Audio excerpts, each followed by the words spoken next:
ordered 10 men as a roving patrol to guard against thieves and hostile natives. They were soon given a title, Rangers, named after the English horsemen who roamed the countryside, protecting their lands from thieves. They were originally more of infantry permanently located at a blockhouse or a fort. Sometimes they would be mustered out and then called up again as needed, sort of along the lines of the American Minutemen in the colonial period. At the time Stephen F. Austin founded the Rangers in 1823, the government of Mexico wanted colonists to come in and settle the area as Mexican citizens and to form, to a certain extent, a buffer zone between the existing Hispanic settlements and the Indian tribes, most notably the Comanches. The problem was this placed the settlers almost in the middle of the militarized zone. There were battles going on continually, and the settlers were faced literally with being wiped out.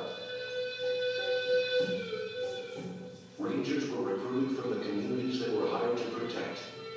There was no special training.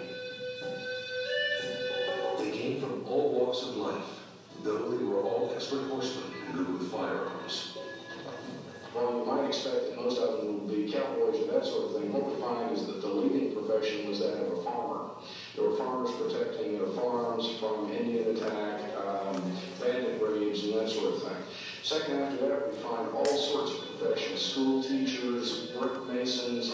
It was very similar in many ways to the current National Guard in the way it's constituted from people that donate service for a time. With Mexican troops unable to keep the peace in Tejas, settlers turned to the Rangers to protect them. As the number of settlers along the frontier grew, so did the number of Rangers. In a few years, there were several hundred Rangers patrolling Tejas. They quickly gained a reputation for being fast on a horse and quick with a gun. Frontier justice was their calling card.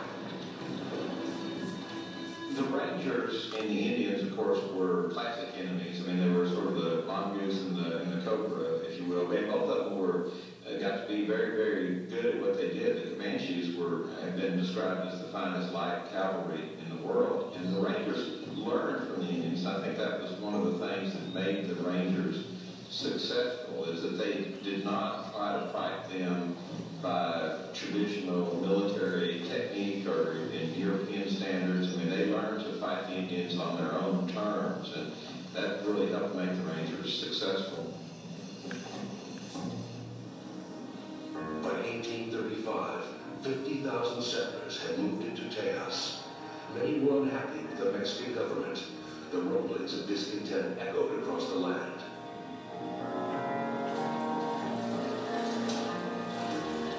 On October 2, 1835, a detachment of Mexican dragoons was sent to the town of Gonzales. Their mission, confiscate a cannon given to settlers there as a defense against raiding Indians. The settlers refused to give the cannon back. They fought the Mexicans under a banner that read, "Come and take it." The Texas Revolution had begun. 6 months later, on March 1, 1836, a group of Texas Rangers from Gonzales answered a call for help from a San Antonio outpost, an old mission called the Alamo. The next day, the Texas Declaration of Independence was signed. In response, Mexican General Antonio Lopez de Santa Anna surrounded the Alamo with 1,800 men.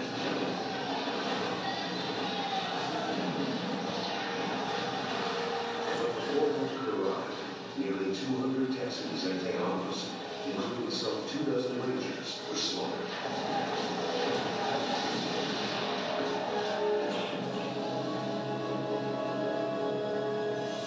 The Rangers, other than the band of Gonzales Rangers who ended up dying at the Alamo, the Rangers continued the function of frontier defense. They formed a buffer against the Indians, which then allowed the Texas Army to concentrate its efforts on the Mexican federal forces.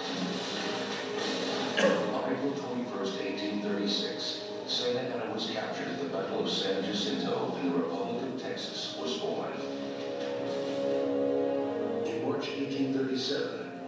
United States recognized Texas as an independent republic. But for the Rangers, the battle for the Texas frontier was only just beginning.